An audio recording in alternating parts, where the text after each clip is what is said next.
Causa Chuncoca, revolución que se escucha, presenta. Estamos en combate junto al pueblo boliviano y aquí, en Así es mi tierra, no solo nos solidarizamos con nuestros hermanos y hermanas indígenas, sino que también tomamos su lucha como la nuestra. Porque nos unen lazos muy fuertes que van desde lo histórico, pasando por lo ideológico y llegando al corazón, al alma de cada venezolana, de cada venezolano. Y definitivamente lo que le pase a Bolivia nos pasa a nosotros. Y si la pelea es con ellos, pues también es con nosotros. Continuamos acá en la lucha por defender a nuestra amada Bolivia. Y quiero presentarles a Miguel Pérez Pirela. Él es filósofo y analista político venezolano, conductor del espacio Desde Donde Sea, que se transmite por la página web laiguana.tv, de la cual él es su director. Pues bien, Pérez Pirela hizo unas apreciaciones importantes que quisiera compartir con todas y todos. La pregunta que se hacen muchos especialistas a nivel internacional, especialistas sobre la realidad boliviana, es si de hecho estamos frente a otro golpe de Estado en ciernes. Evo Morales, de hecho, denunció pretensiones y la posible creación de falsos positivos para criminalizar a movimientos sociales. Como siempre en este programa, vamos a citar textualmente las declaraciones de aquellas personas que estamos citando. ¿Qué dice Evo Morales a través de varios de sus tweets? El general de división Iván Ortiz Bravo, jefe de departamento de tercero del Comando en Jefe de las Fuerzas Armadas, por instrucción del comandante en jefe de la Fuerza Armada, el general Orellana, tiene un plan de golpe de Estado. Esto es un tuit del mismísimo Evo Morales. Continúo yo con otro tuit de Evo.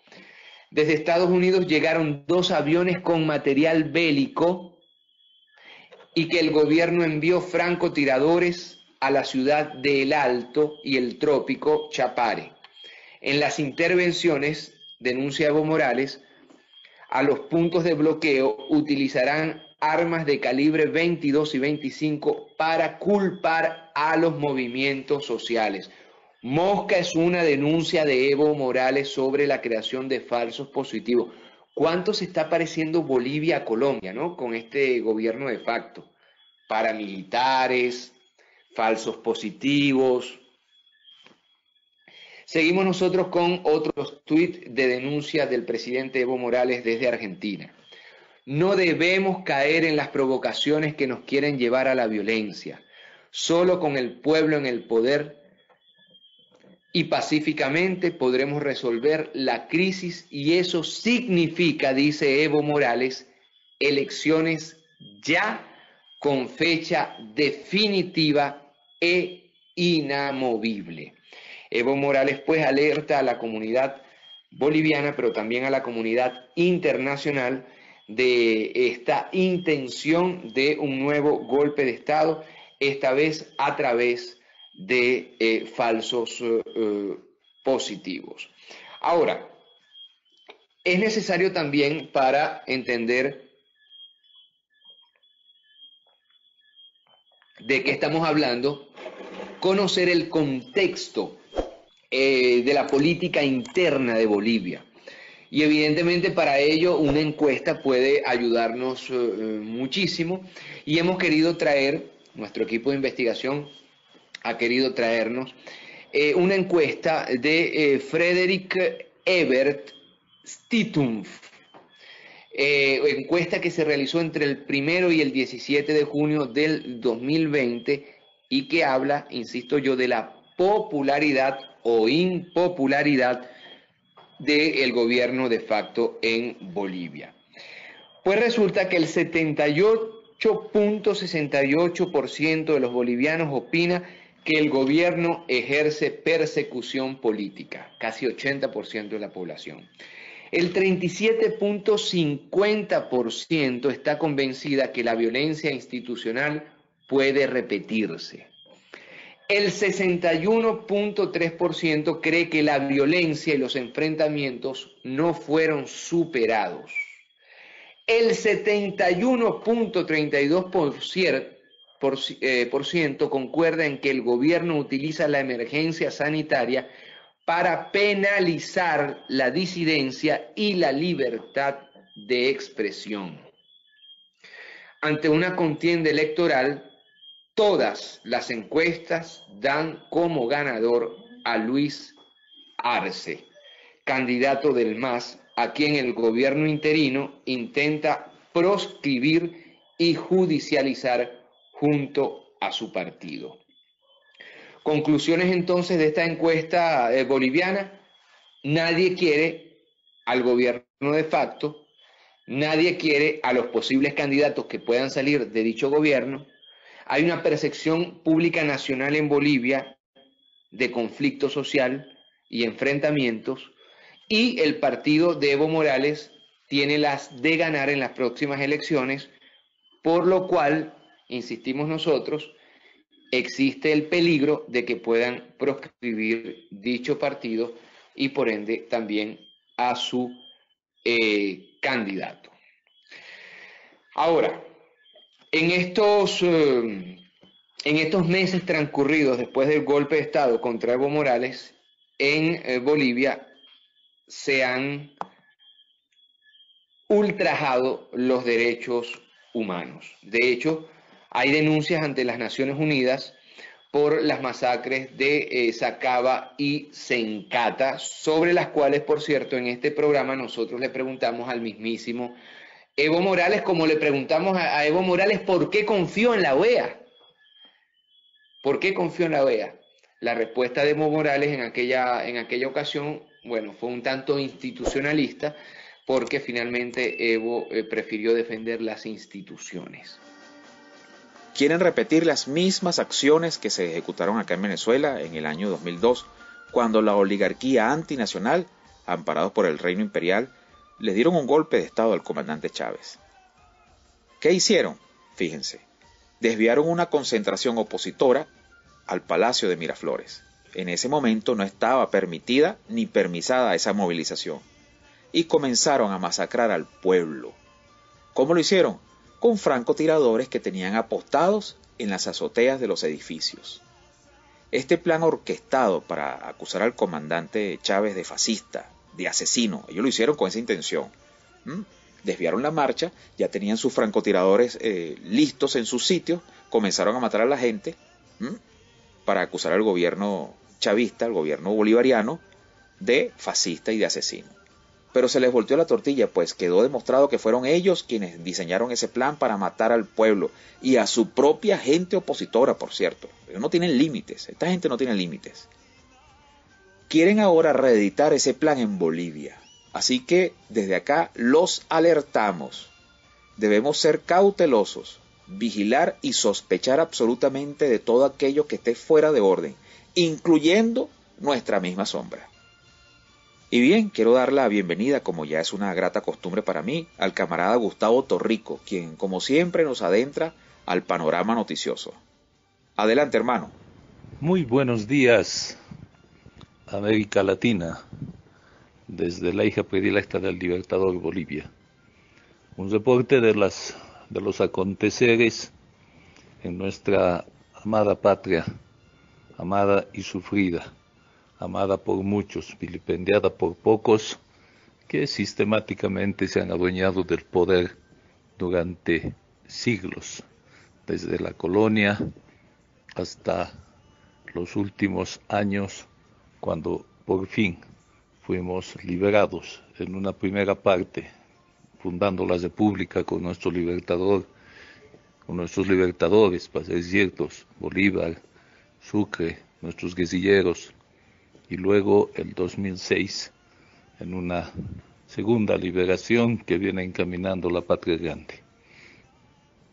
Acá está ocurriendo un fenómeno ya conocido, ya hasta receta vieja, la receta de la abuela dirían, de golpear sistemáticamente, de golpear en los golpes suaves, blandos, que le llamaba el comandante Chávez, de los cuales había que tener cuidado, cuando luego de la movilización popular de nuestros trabajadores, de nuestro pueblo boliviano, de nuestros hermanos campesinos, que fueron un baluarte y son un baluarte muy importante en el nuevo Estado, se logró consolidar por fin la fecha de elecciones, que venía siendo sistemáticamente vulnerada y a pedido de los sectores oligárquicos.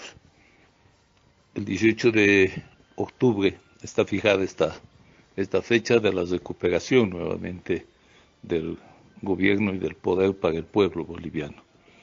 Así lo dicen las encuestas, así lo dice el sentir de nuestro pueblo.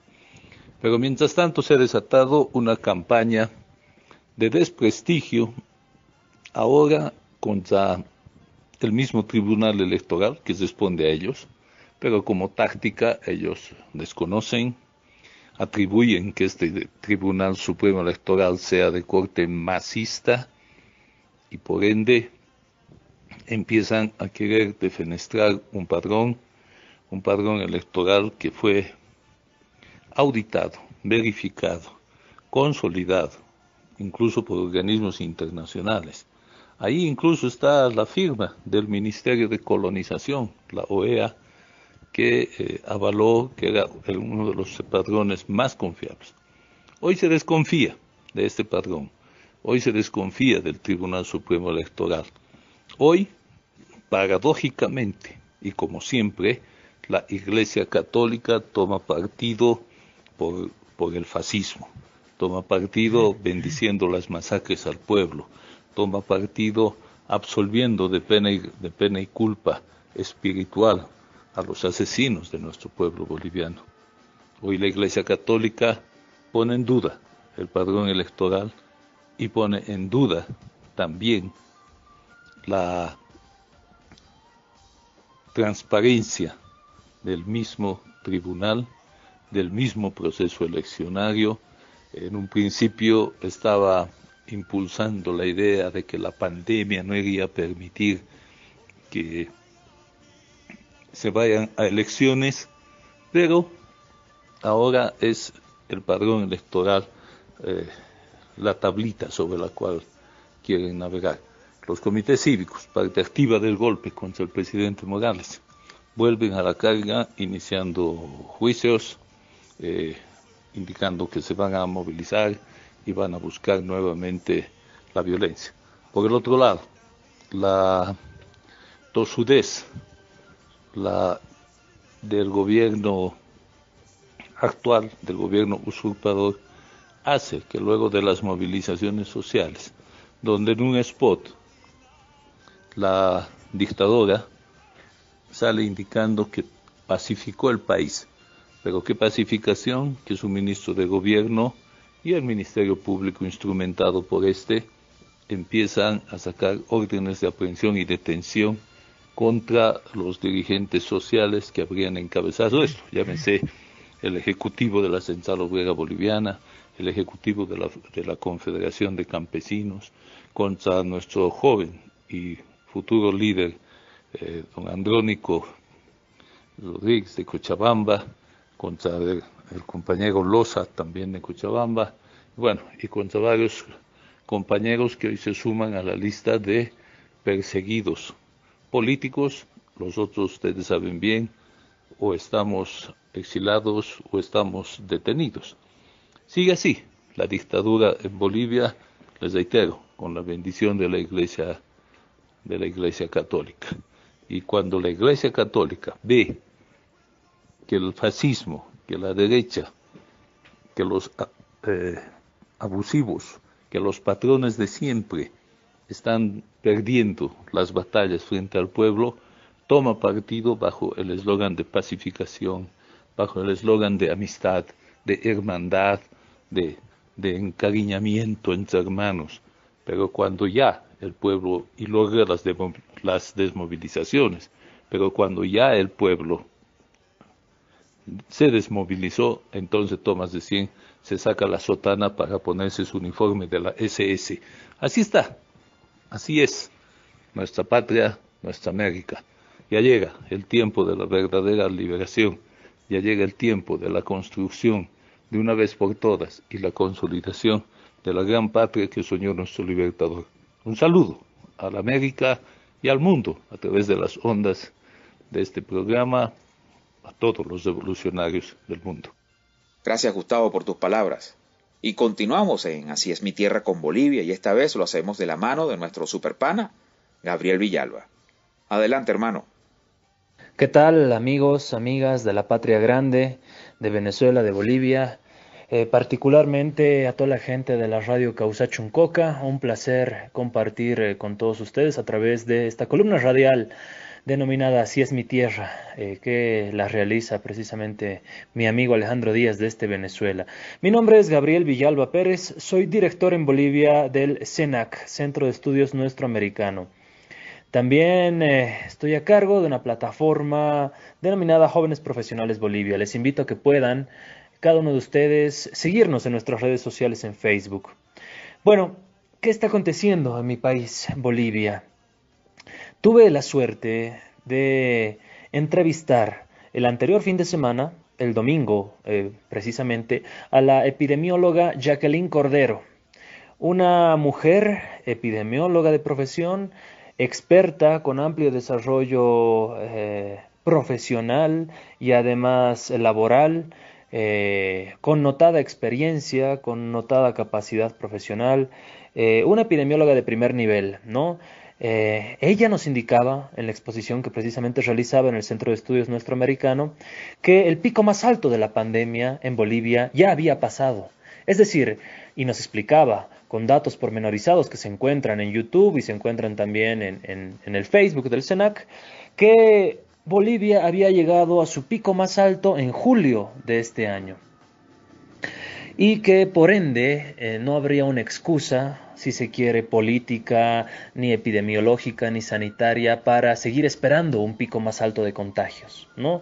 Esta información dio la vuelta todas las cadenas de información a nivel nacional e internacional. Es sumamente importante porque se deconstruye el mito del régimen de facto de Yanine Áñez, que de cierta manera instrumentalizaba la pandemia, justificando cada vez que el pico más alto recién estaría llegando a Bolivia, ¿no? Y de esa manera justificaba la suspensión de las elecciones. Primero el 3 de mayo, después el 6 de septiembre, después el 18 de octubre, como va a ser ahora. Y no tenemos tampoco la garantía, nadie nos da la garantía de que el 18 de octubre tampoco se mueva la fecha. Es decir, el 18 de octubre también se podría mover la fecha, sopesando que la ley de las elecciones actual especifica sanciones penales para quienes estarían entorpeciendo, digamos, esta realización de las elecciones el 18 de octubre, pero no tenemos la certeza absoluta de que en efecto las elecciones se llevarán a cabo el 18 de octubre. En anteriores análisis especifiqué, lo dije categóricamente, taxativamente, que no se iban a realizar las elecciones en mayo, no porque yo no quería o porque me estaba inventando, sino porque mi análisis y todos los acontecimientos planteados y plasmados desde esta realidad social, la boliviana, me indicaban que no iba a ser así, ¿no? Se suspendieron las elecciones en mayo.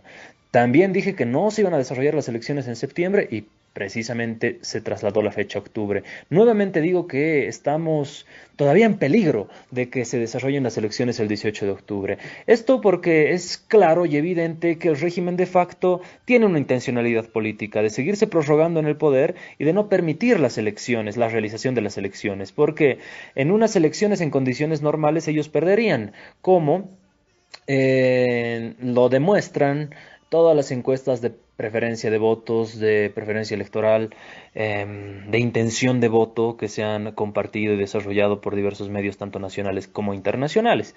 Entonces es evidente que el régimen de facto va a hacer absolutamente todo para que las elecciones no se realicen, ¿no? Lo que aconteció en Bolivia, los 10 días de paro total de las carreteras en nuestro país, de bloqueo de caminos, de bloqueo de carreteras, de paro general, también le han servido, por supuesto que al movimiento del Bloque Nacional Popular, pero por supuesto que también le han servido al régimen para saber cómo reaccionar a futuro, cómo reaccionar en un eventual paro de magnitudes o de características similares, ¿no? Ha sido un globo de ensayo del régimen. El régimen no va a cometer los mismos errores que cometió el 2000, por ejemplo, los anteriores gobiernos neoliberales, o el 2003, el último gobierno neoliberal de Goni. El régimen también ha aprendido de estos 10 días de bloqueos de carreteras totalmente contundentes en Bolivia, ¿no? Entonces, sus estrategias también están mutando. Han construido y saben cómo construir y deconstruir sentido común. Es decir, cómo manipular la percepción social de la gente a través fundamentalmente de los medios hegemónicos de comunicación que siempre se han encargado de legitimar al régimen, pero también a través de las redes sociales, fundamentales para que se siga manteniendo en el poder este régimen y generar un sentido de opinión pública, si vale el término, ¿no? En la cabeza de las personas. Manipular a través de las percepciones y las emociones. La construcción de posverdad, de mentiras, eso es de manual, ¿no? Cómo lo están aplicando al régimen. Entonces, esos bloqueos, esos 10 días de bloqueos contundentes ha sido una demostración de la fortaleza del Bloque Nacional Popular, pero también le ha servido al régimen para tomar recaudos y generar nuevas estrategias y tácticas para contener futuras movilizaciones de esas características. Al respecto, ya que estamos hablando de encuestas, también el partido de Tuto Quiroga denunció una encuesta manipulada por el periódico Página 7 que habría recabado sus datos a partir de números telefónicos de Entel, Viva y Tigo. De esta forma, violando el derecho a la información y a la privacidad que tenemos cada uno de nuestros datos personales que habrían sido utilizados para la realización de esta encuesta, ¿no? Se está denunciando a nivel nacional eso. Página 7 tiene mucho que explicar. Cómo han recabado los números de celulares, cuál es la metodología que han utilizado, si han violado o no nuestra libertad de nuestros datos, la inviolabilidad de nuestros datos. Sin duda, este periódico Página 7 es un pasquín de propaganda, ¿no? Un periódico nada serio que se dedica y siempre se ha dedicado a enfrentarse frontalmente contra el gobierno popular de Evo Morales y contra todas las fuerzas populares, incluso criminalizando toda protesta. Hablando de criminalización de la protesta, se han emitido órdenes de aprehensión contra líderes sociales, contra Andrónico Rodríguez, contra el señor también Loza, Leonardo Loza, dirigentes de la COP, por precisamente los bloqueos desarrollados durante esos 10 días, ¿no? Entonces se sigue persiguiendo a los líderes sociales en Bolivia, y esto hay que denunciarlo a nivel internacional. Vivimos en un estado de no derecho, y el estado de no derecho precisamente a través del terrorismo de estado instaurado se encarga, ¿no?, de cobrar, criminalizar, en este caso aprender. Ya existen las órdenes de aprehensión, como lo dije, contra líderes sociales, ¿no? Es así como se mantiene un régimen de terror, un terrorismo de Estado y un régimen de facto. Otro tema que marcó la agenda de Bolivia precisamente en esta semana fue el año escolar, ¿no? Esa acción de la diputada Lidia Patti, que a través de esta acción emitida ante el Tribunal Constitucional Plurinacional, que es el órgano de control de constitucionalidad en nuestro país, sobre este derecho que se estaría vulnerando, derecho constitucional vulnerado, que es el derecho a la educación. Se suspendió la resolución ministerial 050/2020 que precisamente concluía con el año escolar. Ahora bien, los medios también han jugado un papel preponderante porque están echándole la culpa a la diputada Lidia Patti de que ella estaría fomentando que se vuelva a las clases presenciales, cuando esto es una total falacia. Lo único que se está pidiendo es que se retome el año escolar, que los niños los niños y jóvenes no se queden sin enseñanza escolar, primaria ni secundaria, pero por supuesto que no es la intención del movimiento al socialismo ni de la diputada Lidia Patti que vayan presencialmente y se retome todas las clases de todos los niños para que se contagien y mueran. Esa es la posverdad que nuevamente están construyendo los medios hegemónicos de comunicación, alineados y alimentados por las directivas del régimen de facto, ¿no? Apareció el señor ministro de Educación, no estaba muerto, estaba de parranda, el señor Víctor Hugo Cárdenas, ¿no? que después de la vergonzosa resolución que daba conclusión al año escolar, pues ahora reaparece como un gran héroe de la educación, digamos, ¿no? A responder las preguntas de la prensa. En fin, un mamarracho de ministro como el mamarracho que tenemos de Branko Marinkovic, por ejemplo, el ministro de Planificación que se está dedicando a generar créditos. Sacó recientemente uno con el BID para la CAINCO, un grupo empresarial, grandes empresarios cruceños que en determinado momento propiciaron el golpe de Estado, el intento de separatismo el año 2008-2009 en Bolivia, pero también financiaron el golpe de Estado acá en Bolivia, los intereses empresariales ligados a esas grandes oligarquías orientales, los caballeros del Oriente, los Toborochi. Tenemos pues esas logias orientales en el país que manejan los hilos, tanto empresariales como económicos de nuestro país y que por supuesto tienen intereses políticos, ¿no? Entonces, pues es lo que tenemos acá en Bolivia y la gente sigue en un estado, si se quiere, de también alerta, pero a la vez desilusión de las instituciones y de toda la sociedad política que siente y se siente que le ha fallado a la sociedad civil, que ya estaba movilizada para tumbar a este gobierno y pues se queda esa decepción en el sentir popular, ¿no? Sin duda está en manos de ese bloque nacional popular lo que vaya a acontecer si el 18 de octubre no se cumple en esta fecha de elecciones y no se realizan las elecciones, pues sin duda saldremos todos a las calles a reclamar y recuperar la democracia nuevamente, ¿no? Es todo lo que puedo pues informar y analizar desde el Estado Plurinacional de Bolivia. Un saludo gigante en especial a la gente del Trópico de Cochabamba, de toda Bolivia, que es por donde se emite este programa radial. A la Radio Causachuncoca, mis saludos y por supuesto a Así es mi tierra, Alejandro en particular. Un abrazo gigante, saludos.